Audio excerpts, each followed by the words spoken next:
All right, well, now we have our next presenter coming up, and just do a brief introduction here. So we have Fred Williams. Fred has a bachelor's in electrical engineering from Missouri S&T. He's a senior firmware engineer for Micron Technology. He also he was the firmware manager and lead engineer for Trimble's telematics division that developed Caterpillar's first high-precision GPS device for heavy highway vehicles. He's also the host of the radio and YouTube show Real Science Radio. And so, Fred, how are you doing? Great, Kurt. How you doing? This has been great. Okay, so I'm speaking on the quantum imprint, information theory, and the fall of Neo-Darwinism. Okay, so quickly, as you mentioned, I'm the co-host of Real Science Radio. We've been on the air, I don't know, over 16 years. We're on AM 670 in Denver every Friday at 3 p.m. And we've got you can go to rstar.org and listen to the audio, or also go to our YouTube channel at youtube.com Real Science Radio. Okay, so when you search Google for what the universe is made of, this is what you're gonna get. It's made of matter and energy, and that's it. And then they break things down into a whole bunch of dark energy, which they use to explain the acceleration of the universe, and of course, dark matter for the standard cosmological model to explain the effects of gravity. So a famous physicist, John Wheeler, he coined the term black hole. He describes his career and the universe in 3 phases of his career. First, he said everything is particles, then everything is fields. In the latter part of his career, he taught that everything is information. And it's his motto that he applied to, that he connected between quantum mechanics and information theory. Okay, Norbert Weiner, professor of mathematics, he said information is information, not matter or energy. And so we're going to be talking about what information is in this talk. It's a deep topic, and I'm really working to, keep this as simplified as possible. So let's consider a robot. It's, of course, made of matter, parts, etc. It's got an energy source. I'm sure it's got a battery, capacitors, and whatnot, but it doesn't run without software. And so there's this important component, which is information, that Dr. Wheeler, the late Dr. Wheeler, was speaking of. So, the question arises, how much does information weigh? And interestingly, there was a paper that came out in 2019 that was reported heavily on around, March, April timeframe in 2022.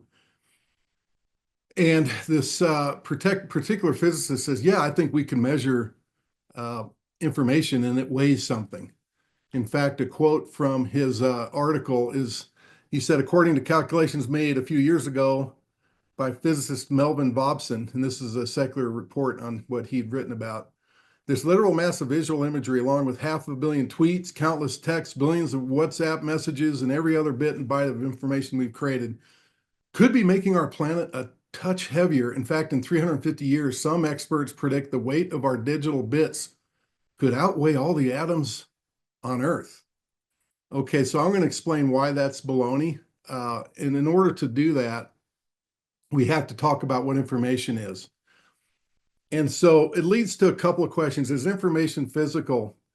So Vobson, along with pretty much most secular physicists, they operate under the assumption that information is physical, and it's largely believed because, that energy is required to erase information. This perspective, again, is rooted in materialist worldview. I don't intend to deeply dive into information as physical. Of course, I don't believe it is, but you can get into a really separate rabbit hole talking about dualism and a whole bunch of things like that. And then Volpson says that, well, this information then has mass, and I'll show you what the flaws of his argument are, and then we're going to talk about what information is. Okay, so in my current line of work, I've been heavily involved in NAND operation for the last 11 years, probably 8 years of that 11 years, I was heavily involved in this. And so what Vobson's referring to, and we're going to talk about Leonard's principle, is, how NAND stores data. And he's assuming that, he's looking at this as information. And basically, NAND flash, it stores data in memory cells using a floating gate transistors. There's later tech called charge trap flash. Of course, I'm not going to get into that, but essentially, zero, everything's bits, a 0 or a 1, a yes or no question. And so electrons, when they're in the charged state or 0, that's when it's programmed with some data. Or if you want to erase it, it's written with a 1. So erase state is always in a 1. So in NAND storage, erasing a bit means removing trapped electrons from the floating gate to reset it to a 1. And it's done by this process of Fowler-Norton tunneling, which applies a high voltage. So there's voltage involved, current involved. And so with thermodynamics, there's heat that's generated. And so Rolf Landauer, he proposed that erasing 1 bit of information requires a minimum amount of storage, or excuse me, of energy. And he came up with this equation, pretty much similar to Boltzmann's energy. And, we don't need to get into the details here, but this is how he measured a minimum amount of energy. And this is pretty well established by evidence as far as when you look at, memory devices and NAND. But I would ask the question, if suddenly this conference ended or somebody hacked it and they went in and erased my PowerPoint presentation, did you really remove and destroy the information? Well, you may have on that medium, but you didn't destroy it, out of my brain and where I thought about it. So that's where you can get into the whole dualism debate and the mental aspect and the abstract part of information. So I'm not going to, again, go down that rabbit hole. So I want to show you what Bobson, how he arrived at his conclusion. So he looked at Landauer's principle, which primarily deals with storing bits in memory. And he took Einstein's mass energy equivalence and he merged those two together. And at the bottom in number 3 on the slide, you can see that he substituted Landauer's energy into Einstein's equation. So then he says, oh, see, we have mass. Mass is part of information. And now there's a sleight of hand with this. And interestingly, a lot of these points I'm showing you here are not just creation scientists. There's a lot of physicists that dispute his claim that information has mass. Now, most of them would agree that it's physical, but a lot of them don't agree, even on the secular side, that it actually weighs something. So his principle speaks to the energy needed to process or erase information, not the intrinsic mass of the information stored. By applying E equals mc squared directly to the erasure energy, Bobson implies that the stored information carries mass, even though Landauer's principle doesn't actually claim this. Whoops. So it's like saying if moving a book requires energy, then the information in the book must have mass. So that confuses the energy involved in an action with the inherent properties of the object. And something that's real important that this talk is going to dive into deeper is he confuses Shannon uncertainty, randomness with information. And we'll see that most people can make this confusion. They're mistaken on what Shannon information is. So Bobson even goes further and says, because he thinks that information weighs something, he says it's a solution to dark matter. He's basically saying that the dark matter is information. And again, he's coming from a materialist worldview, even though he is a Christian, by the way, but he comes from a materialist worldview. That's what he's taught under. And so he's trying to make this claim that dark matter is really just information. And again, I'm going to get out the baloney detector, and we're going to go through why these claims are wrong. And I hope in the meantime, you can also learn a little bit about what information actually is.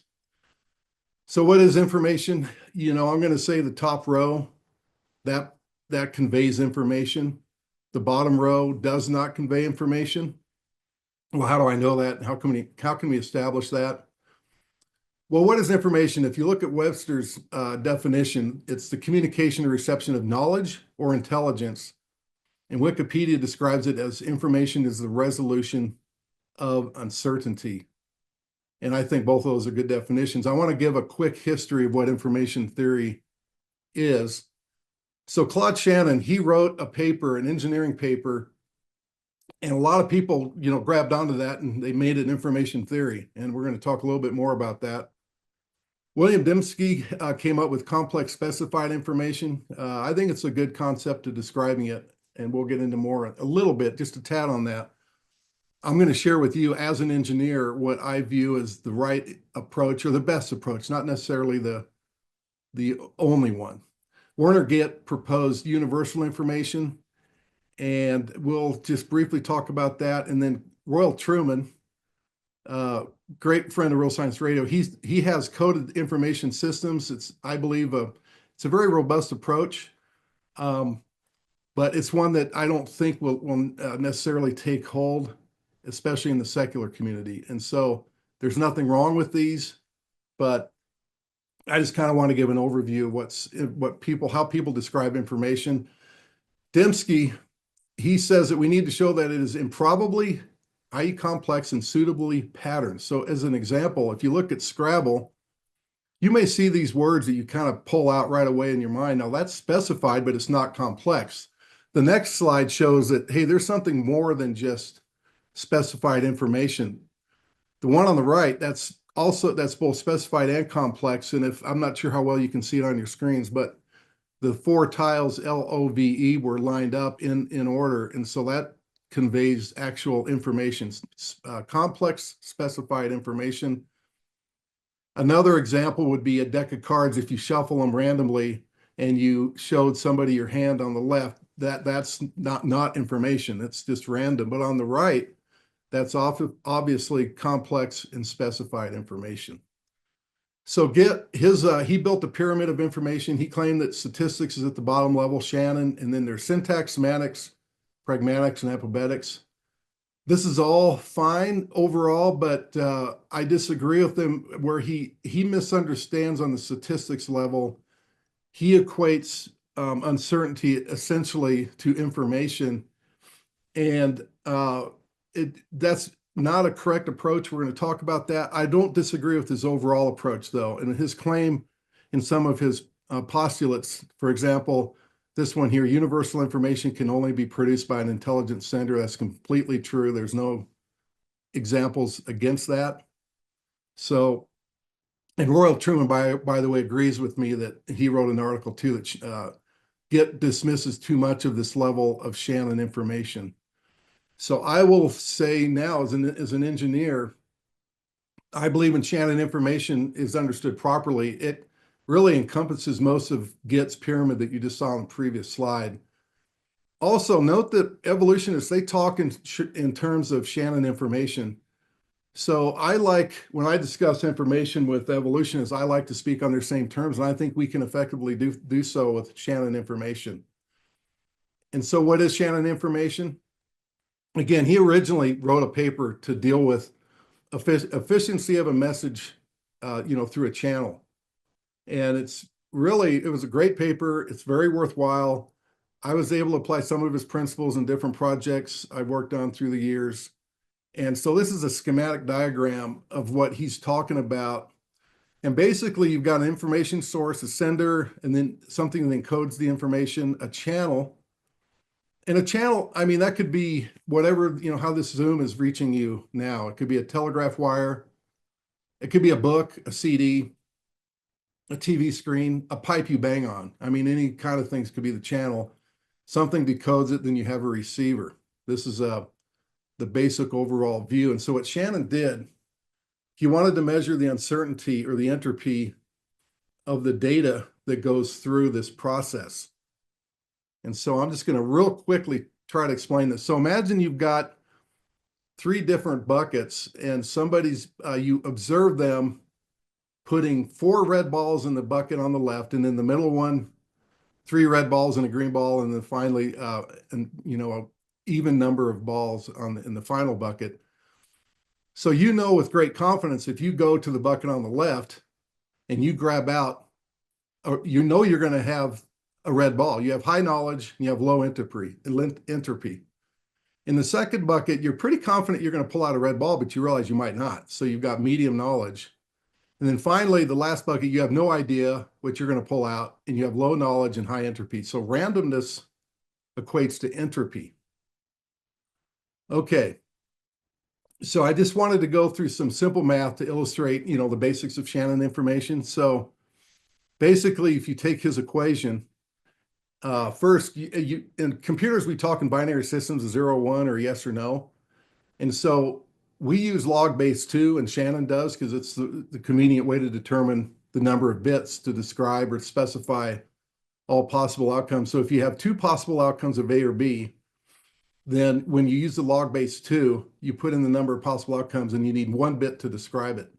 And with 4 possible outcomes, you need 2 bits.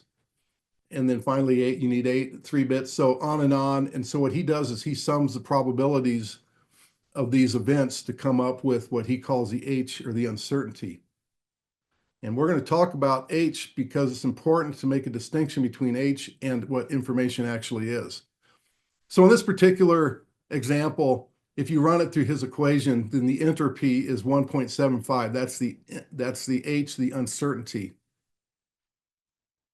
Okay, this slide just shows you can also do this another way, is like what's the average number of questions you would have to ask if, say, somebody starts pulling out a ball. You ask, hey, was it A? Yes. Okay, well, hey, you've got your answer. If it's not, then it could be B, C, or D. And there's a series of questions. What's the average number of questions to find out which bucket or ball was drawn from the bucket? It's the second bucket. So it's just a different way of trying to explain how that works. So Shannon entropy is, very similar to Gibbs energy, which is really, Boltzmann energy is a special case of Gibbs energy, when microstates have equal probability. So there is a connection with entropy. That's kind of the point of that slide. So here's a point that I like to convey as we go through information. Many creationists and evolutionists confuse uncertainty with information. And so when Gibb, for example, does something similar and tries to say that Shannon information is just statistics, evolutionists have grabbed onto that and they say, oh, H uncertainty, the most information you can have is when something is random. And so it leads to confusing and contradictory arguments.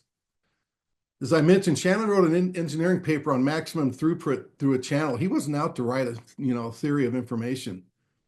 So naturally, such mathematics would be agnostic to the message content, which he says in his paper, and to any engineer, that's going to make sense. I mean, what you design for your channel to whatever you're doing with the throughput of your channel, you may have certain things that you want, information you want to send from one side to the other.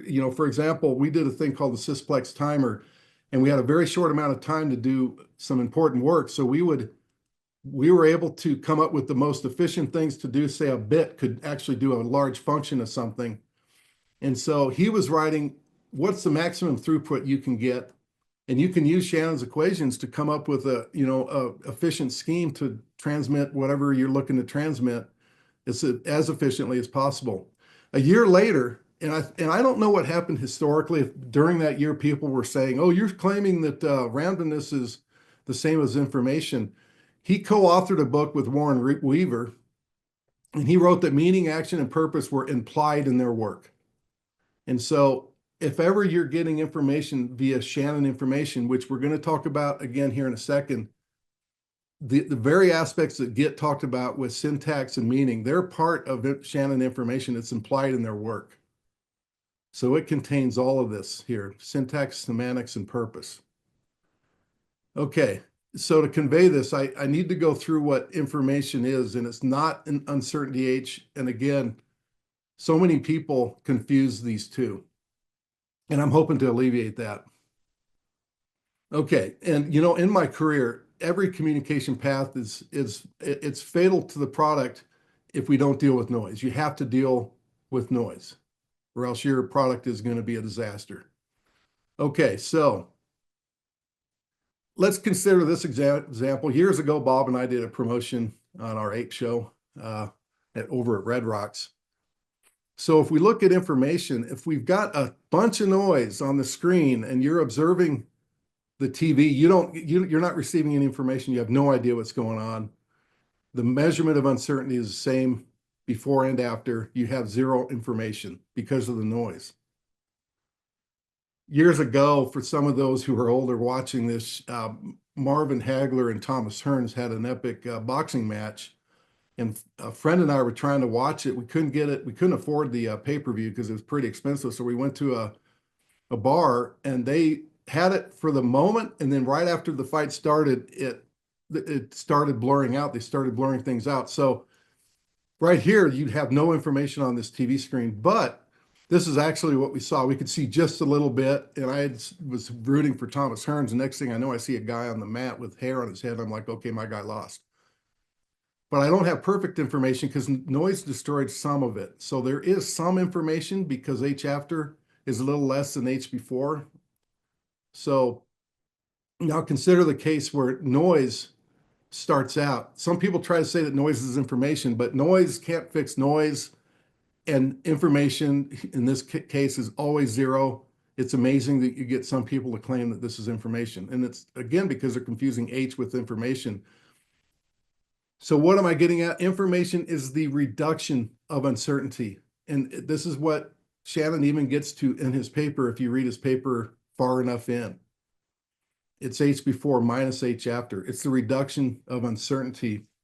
And so let me give you some examples. So as a Broncos season ticket holder, they don't do this anymore, but they used to, on the big screen, they'd put a box like you can see here, and they'd ask you to guess who the player is. And then slowly over time, we're not too slow because, you know, it's during a commercial break, they start removing squares and people start shouting out names. So as you go along, if anyone listening or Broncos fans or even NFL fans, once you get to this point here, you see a zero. So now you're thinking, well, this could be probably one of two people. It could be Rod Smith, who's number 80, or it could be Terrell Davis, who's number 30. You're getting more information. There's a reduction of uncertainty, but you haven't actually gotten all the information. So then squares continue to be removed. You remove this bottom one, and you're still kind of uncertain, but this looks like it's going to be a 3, but hey, maybe it could be an 8. You don't really know for sure, but now you're starting to think it's Terrell Davis. And then when we release these top squares and everybody knows who it is, it's the reduction of uncertainty. Now information has been conveyed and received. Here's another fun example. So this is an actual Wheel of Fortune show, and hopefully this clip will play. We'll see how it goes. Let's try this. P. There is a P. People, your time starts now. A group of pill pushers? Fred, the sound isn't coming through.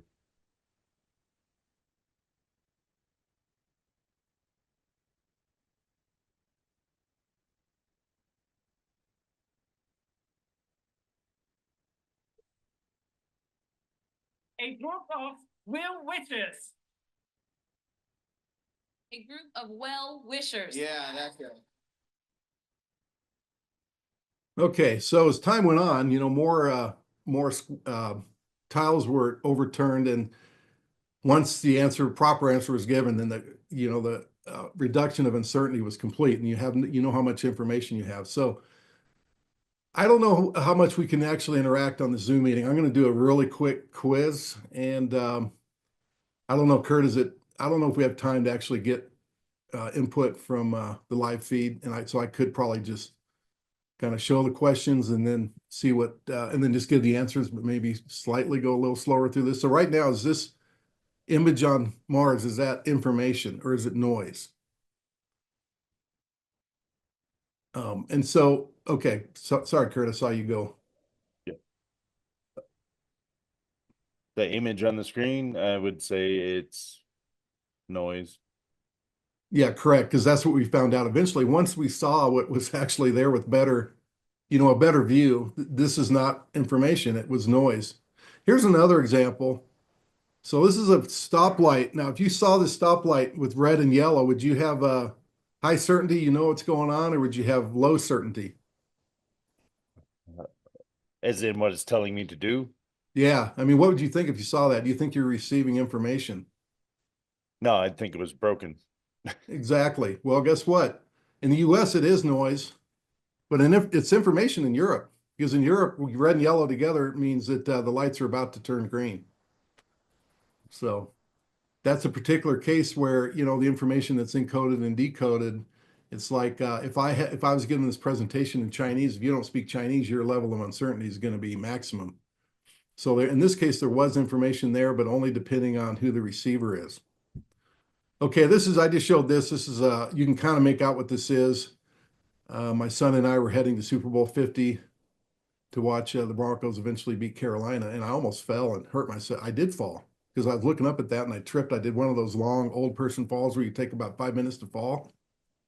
So anyways, that's information. There's some noise involved in it, but you can make out that there is some reduction of uncertainty. There is a level of information. So what about this one? Is that information? Yes. Okay, so why is that information? You can see something happening, and you don't have all the context, but clearly there's steam coming out of a pipe. So Yeah, but we don't know I what's mean, causing it. yeah. So generally, I would say it's not, but there is a case where it is information. Can you think of when this might be information? I mean, generally, if you just see smoke coming out of a pipe, there's not really any information being conveyed. Certainly no useful information. So I'll just give the answer. So, signals of the Vatican, which by the way might be happening soon because I just heard on my way driving over that he's not in good shape. But anyways, that could be a signal, depending on what the message is and what's being decoded. So information theory, I like to use this one as an engineer. I know I'm biased towards this, but I know that it can be used and argued, and we can defend information from a creationist, non-materialist point of view. And it's when information is rightly interpreted as a reduction of uncertainty. Okay, so again, we get back to these definitions.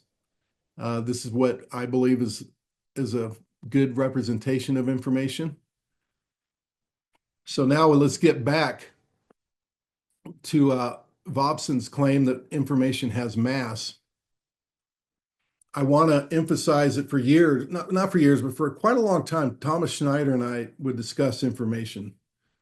He has his PhD in molecular biology from the University of Colorado, but he also, I don't know if he minored in information theory or it was some kind of dual major, but he has a huge knowledge of information theory. And he was a grudging ally of mine back in the day because you had evolutionists who were equating H with randomness, and again, plenty of creationists.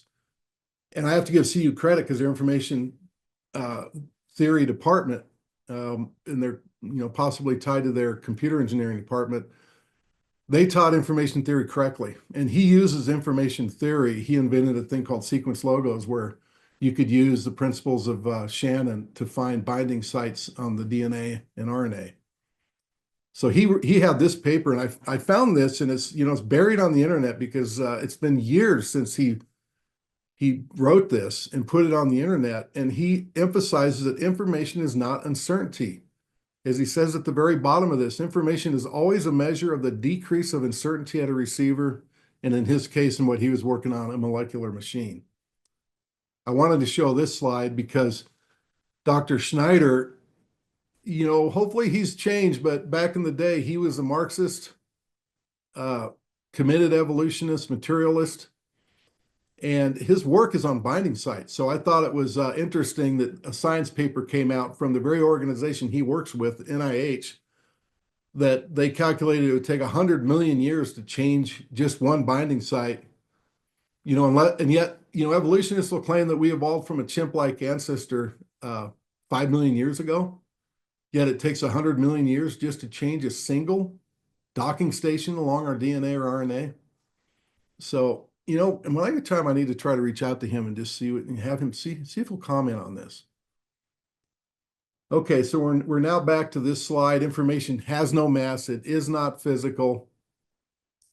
And Vobson made some bad assumptions into the faulty conclusion that information had mass.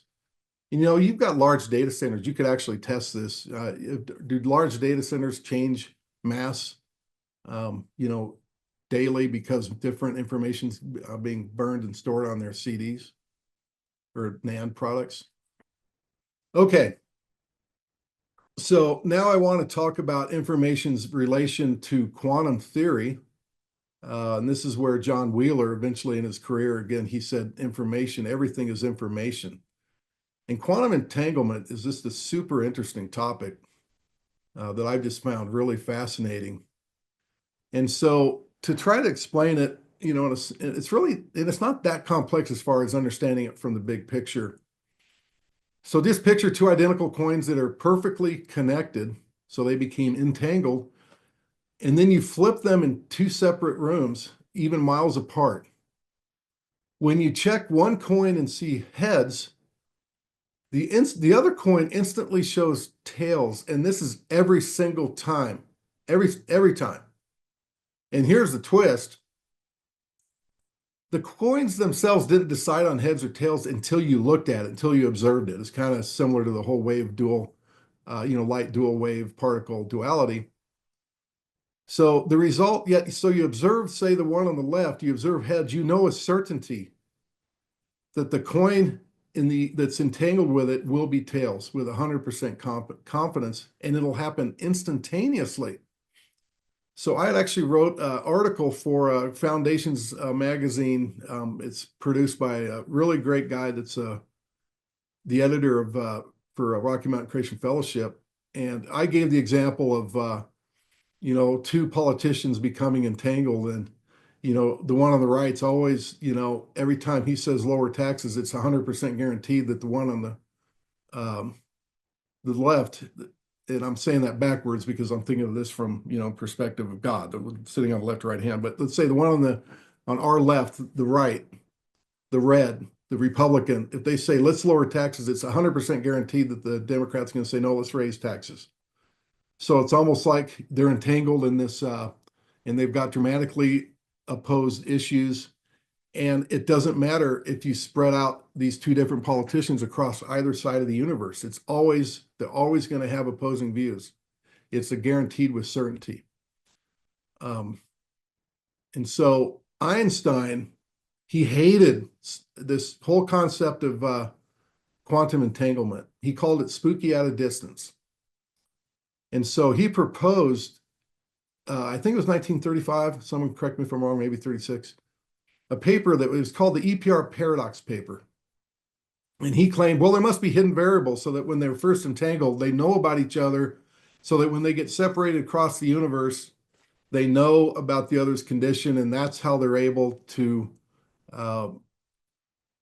create this phenomenon that guarantees that the states are reciprocal when you observe them. And there's a reason for this. And this is pretty much not disputed what I'm going to tell everybody here. First of all, we know that special relativity, it made Einstein famous. And so that's why that was the number one reason that he opposed quantum entanglement, because part of an axiom, as many of us may know, is that, that nothing can travel faster than the speed of light. Yet here's a case with quantum entanglement where that was occurring. Now, I'm not intending this talk to be something against special relativity, but that does fall out of part of what I'm covering in this presentation. So then in the early 60s, a physicist named John Bell, he came up with a way to test for these hidden variables that Einstein proposed. And he showed that these variables didn't exist, but there were loopholes that other scientists identified in his test. And so they needed more testing. And they got it over the years, over several decades. And finally, in 2022, the Nobel Prize for Physics was awarded to 3 scientists who proved Einstein wrong, that this whole hidden variables thing is simply not true. It was disproven. These are the 3 guys who won the Nobel Prize for proving this, and they pretty much established the veracity of quantum entanglement. And the guy on the left, John Clauser, he said this: I was very sad to see that my own experiment had proven Einstein wrong. So entanglement, it shows that in quantum mechanics, at least, some things transcend space-time. I would just say space. We could go down a whole theological rabbit trail about whether or not time's relative. And then also big thing said the basis of the universe may not be energy or matter, but information. And it's coming, all of this coming from this whole quantum entanglement. And, again, not to get into a whole special relativity argument, I have dear friends that, hold to special relativity. And, I've asked them about this, and one friend, Rob Bracken, he's a physicist. He said that, well, special relativity works it works in general, but it doesn't work at the quantum level. We'll see. We'll let the physicists debate that in the coming years. I'm not a physicist. So let's apply information theory to this. So if you look at the information, there is some. If you just consider one state, and there could be, multiple states, spin, momentum, things like that. Let's just consider that, just say for simplicity, there's only one state. Well, when you do the math, you do get one bit of information. So you do have information that travels faster than the speed of light. And that's what Einstein realized. This is actual information. Now you get guys like this Michael Kako. I'm not sure if I'm saying his name right, but he's a physicist who has his degree from Harvard. He said, quantum entanglement allows you to send information faster than light, which upset Einstein.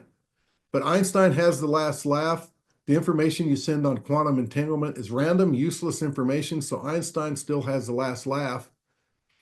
And I don't know if this physicist realizes just how insulting this is to Einstein if Einstein was alive. So you don't think Einstein would have thought of that? Oh, it's useless information. No. So this does not defend special relativity like this physicist was trying to do. It's still an open question, and this is frankly a weak approach at it. So, and this is what you can just Google search, even put in AI. So the idea that entanglement doesn't allow for useful or faster than light communication, this was introduced after Einstein, mainly by physicists trying to reconcile entanglement with special relativity. It's not a valid argument, yet this quote pops up all the time when you look at scientists trying to defend special relativity in light of quantum entanglement. So this here's from actual scientific journals or magazines. This non-local effect is not merely counterintuitive. It presents a serious problem to Einstein's special theory of relativity. And from Physics Today in 2022, how entanglement works without violating relativity's speed limit on the speed of information transfer is still not understood. Okay, so another thing I wanted to talk about is quantum tunneling, and we have experience with this at Micron.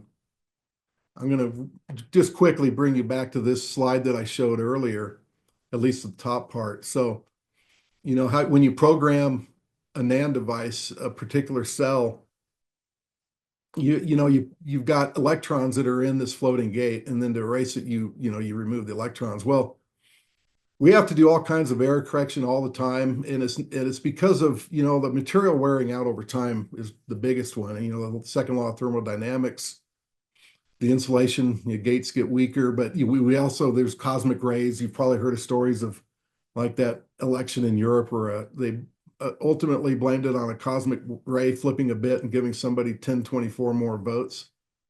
And it's partly due to quantum tunneling. So sometimes these particles just pop into another part of the transistor. And so classical mechanics, as you can see in this top image, is that the particle would go over a barrier. In quantum mechanics, it goes right through it. What's interesting is way back in 1962, a Texas Instruments engineer, he introduced theoretical evidence that this tunneling was faster than the speed of light. It wasn't experimental, but it was theoretical. And this was the Journal of Applied Physics back in '62. So now, after plenty of experiments, we now know that quantum tunnels show how particles can break the speed of light. This is from Quantum Magazine. Happens to be my personal favorite secular science magazine. So, and there's a Nature paper that talks about this from 2020. There's other evidence for quantum tunnels traveling faster than the speed of light. So as Quantum Magazine said, tunneling seems to be incurably, robustly superluminal. In other words, faster than the speed of light.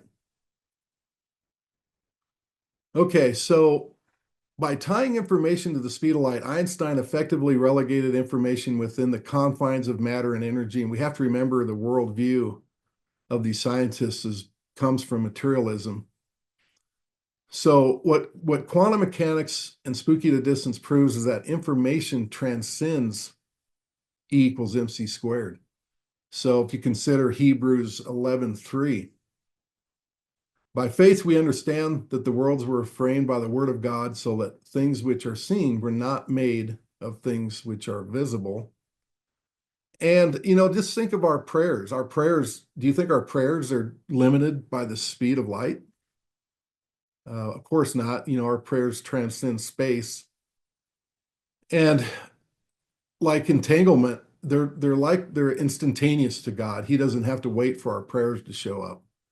And we see a glimmer into his creation in the universe.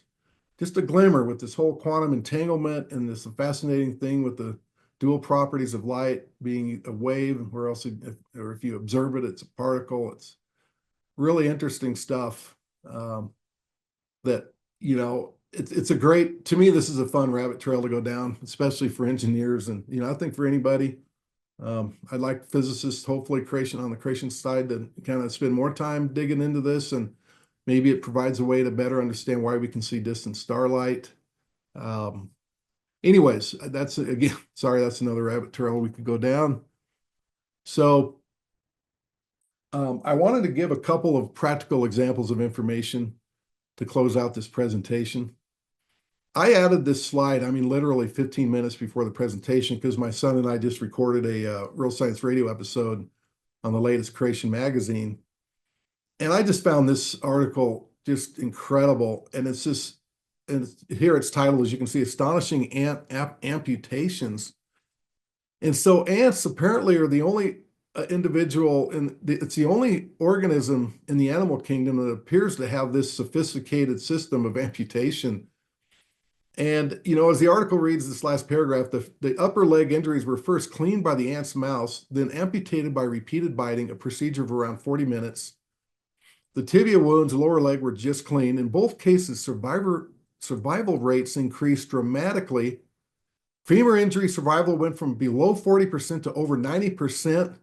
And while tibia injuries, that rose from 15% to 75%. And the researchers say this amazing behavior is innate, not learned, but programmed into their DNA. What an admission. So what a great example of information that has been programmed into these ants. It has nothing to do with matter or energy. And just try to put your mind in as an evolutionist and try to explain this by mistakes in the DNA and natural selection over time. How could it possibly lead to this, in a sense, kind of a symbiotic among themselves relationship where it's not really symbiosis, but just how this programmed information is in these ants to help each other when they have, when one of us with our magnifying glass burns off an ant's leg, hey, the ants actually, if you let that thing live, they'll cure that. They'll help fix any, mangled leg of a fellow ant. It's just remarkable. Another example, I love this one, and this is one Werner Gitt had in his presentation years ago. I saw him at Rocky Mountain Creation Fellowship maybe 20 years ago on his talk on Gitt information, and he provided this, and it's just a great, powerful example. So you consider the golden plover. It migrates from Alaska to Hawaii, and it's 2,500 miles, and it takes 88 hours, and which is 3 days, 4 nights, and it puts on an additional 50% of weight before they leave, before embarking, and it converts 0.6% of body weight per flight hour into motion and heat, which, by the way, helicopters' fuel consumption rate is 4% per hour, and a jet is 12%. This is 0.6%. Obviously, a very superior design. But here's the problem. At that rate, which they've determined, scientifically, all the fuel, the body fat would have been exhausted 500 miles short of Hawaii. You would need 82.2 grams of body weight in order to make it to Hawaii. But yet we know that they make it there. So there's got to be something more going on. My brother did this artwork. So, maybe they're actually on a plane. Okay, that's kind of silly. So how do they do it? Does anybody know? How are they able to make it to Hawaii? And so I'm going to give the answer, and hopefully people are thinking of something right now. It's like, how do these birds make it to Hawaii? Well, think of what you see when you look up at birds migrating south, in the winter. They fly in a V formation, and it allows them to even get like 500 miles past Hawaii if they want to. And it's interesting that the weakest birds are allowed to fly towards the back because then it just helps their ability. So there's a knowledge there, and this information had to be programmed in beforehand. And by the way, they don't teach their young in Alaska, hey, this is what you got to fly in a V formation to make it to Hawaii. It's programmed in. So it's just a remarkable example of information that God's provided. And as creation people in the creation movement, there's literally trillions of examples. I just love this one, but there's so many great examples. I know Sal Cordova will be coming up later, and he's got some really great material on this type of topic. So, and then finally, I did want to mention DNA. As a software engineer, I just love DNA and genetics. And it's easy, as even Bill Gates said, DNA is like a computer program, and it really is. And it's far, far more advanced than any software we've ever created or ever could dream to create, because what they've discovered is that the DNA can code for different things, different tasks to perform just by reading it backwards. You read it forward, you can form a protein. Read it backwards, it regulates the protein. And so scientists, this is an old article, but they're finding so much more out about the DNA, the genetic code, that, I tell friends who are not believers, who are, steeped in evolution, especially engineers, like, hey, can you write code that when you read it, when the programming counter reads the code out of memory one direction, when you run it the exact same on the exact same line of code backwards, it does another function, like how fast that particular code should run, or what some other characteristic. It's just remarkable. It's like reading a book and then reading it backwards, it tells a totally different story. And so here's an example of something that is written both ways. If you mutate one side of it, so here's an example of, you've got build antibody to fight infection, add more when it's cold outside, some regulatory thing. Well, when you mutate something in that strand, you've broken two different things. And that's what this article talks about. You're not just breaking one part, you're breaking both. And so here's what this genome scientist said, and I'm not going to even dare try to pronounce his name. The fact that the genetic code can simultaneously write two kinds of information means that many DNA changes that appear to alter protein sequences may actually cause disease by disrupting gene control programs or even both mechanisms simultaneously. And now we've discovered that their DNA can encrypt 12 different ways of reading the code. And I like what this scientist said, Marcus Eberlin. As a biochemist, I became skeptical about Darwinism when I was confronted with the extreme intricacy of the genetic code and its many most intelligent strategies to code, decode, and protect its information. And the mantle, the big verse that we all love to use, and rightly so, as I believe the prior speaker used, from Romans 1:18-20, for since the creation of the world, his invisible attributes are clearly seen, being understood by the things that are made, even his eternal power and Godhead, so that they are without excuse. The dictionary, Webster's defines faith as a belief and trust in loyalty to God, okay? Belief in the traditional doctrines of religion, or a firm belief in something for which there is no proof. And that's the way the world likes to sell what faith is. But faith, as Christians, we know that faith is the substance of things hoped for, the evidence of things not seen. And then it's after, in verse 11, Hebrews 11:3, that we read earlier about the invisible attributes of, when you get into the whole concept of information. Finally, John the Baptist has sent us to you saying, are you the coming one, or do we look for another? So John the Baptist, he's seen Jesus, he baptized him. Even he apparently may have had some doubts, but how did Jesus respond to this? Did he say, you have little faith? No, he said, go and tell John the things you have seen and heard. Key, what we have seen. The invisible attributes of God are clearly seen. that the blind see, the lame walk, the lepers are cleansed, the deaf hear, the dead are raised, and the poor have the gospel preached to them. And blessed is he who is not offended because of me. Okay, so thank you for listening to this talk, and I hope I was able to provide at least some information on information. And if you'd like to ever catch any of our shows, there's a QR code on the screen. And thank you for your time. Awesome. Thank you so much, Fred. We do have some questions from the audience. Can you take a few? Sure. All right. So we have from George. Well, okay. Solidify your faith first. He has how do blind chancers explain information if there's only matter and energy, and how do they explain information in DNA? Okay, great question.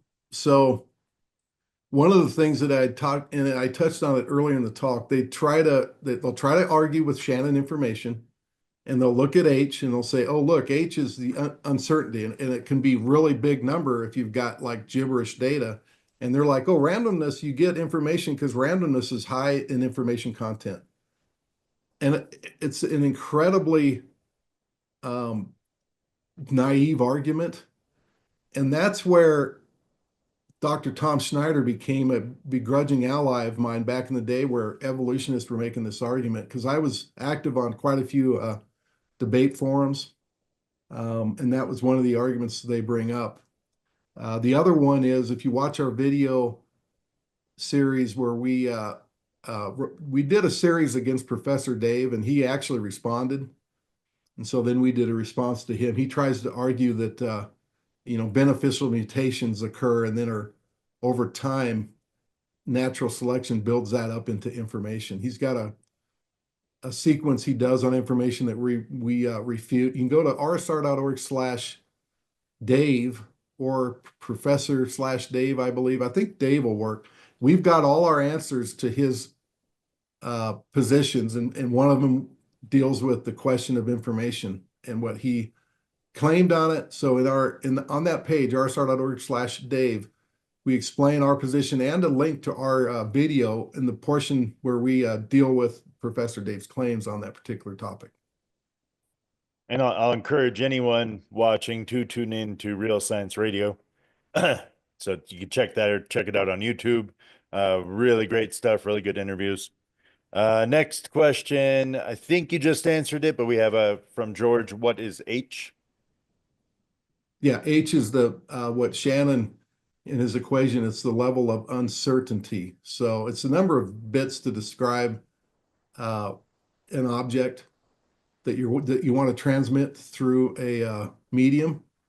So H is used to describe that content. It's the average number of bits needed. All right. And so they'll confuse that. You could just write any kind of gibberish and have it be H, but information is when you reduce H, when you reduce uncertainty, that's when you receive information. And that's where Dr. Thomas Snyder properly applies that. He's probably an atheist. He tried to get around it by writing a program that where he actually programmed into his program the creation of information, which was the summary of his argument was that information wasn't created because it was already there from the beginning. Dr. Royal Truman wrote a really fine rebuttal to Dr.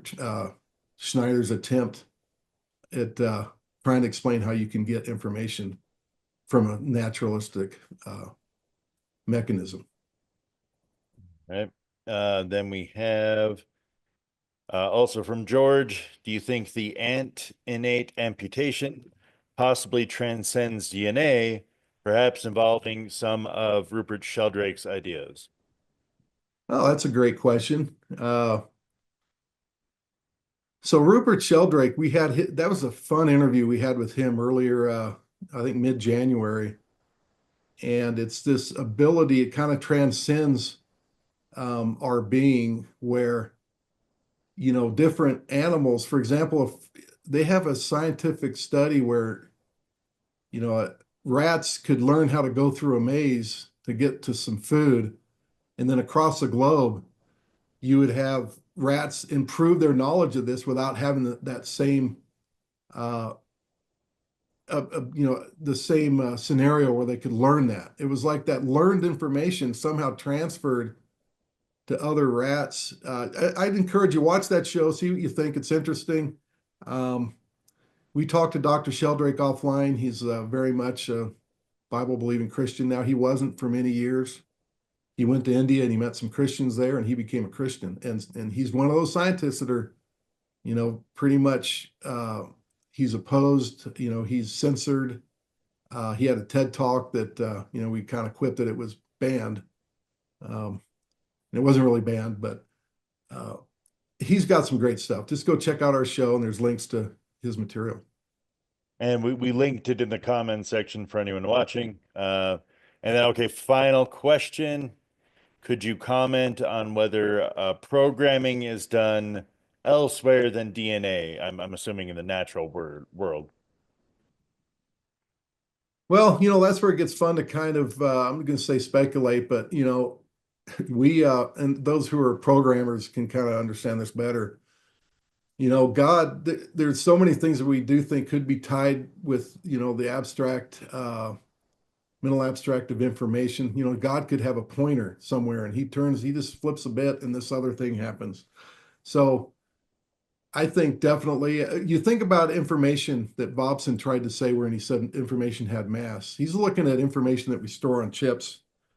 And as I said earlier, if someone wiped out this talk or they wiped out my PowerPoint right now and it went away and they erased it to all ones, they didn't destroy they destroyed the information on that chip, but they didn't destroy the information that originated in my head. There's a construct, there's a mental abstraction of information that is outside of us. Yeah, I do think there's information not just what's programmed into that God programmed into us.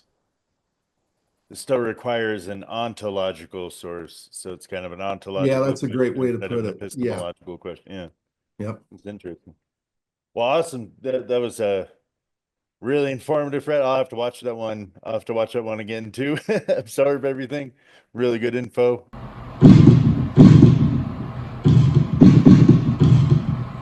You encounter many problems if you try to create life in a test tube. This is just one. Amino acids are the building blocks of life, and if you artificially create them in a test tube, you get equal mixtures of their mirror images of each other. But life only uses a left-handed variety to create proteins. Origin of life experimenters have puzzled over this, trying to exploit subtle differences to purify the left-handed form, only to meet with abject failure. An average protein contains about 410 amino acids. The odds of that protein forming by chance, taking into account only this factor, is 1 out of 10 to the 123rd power.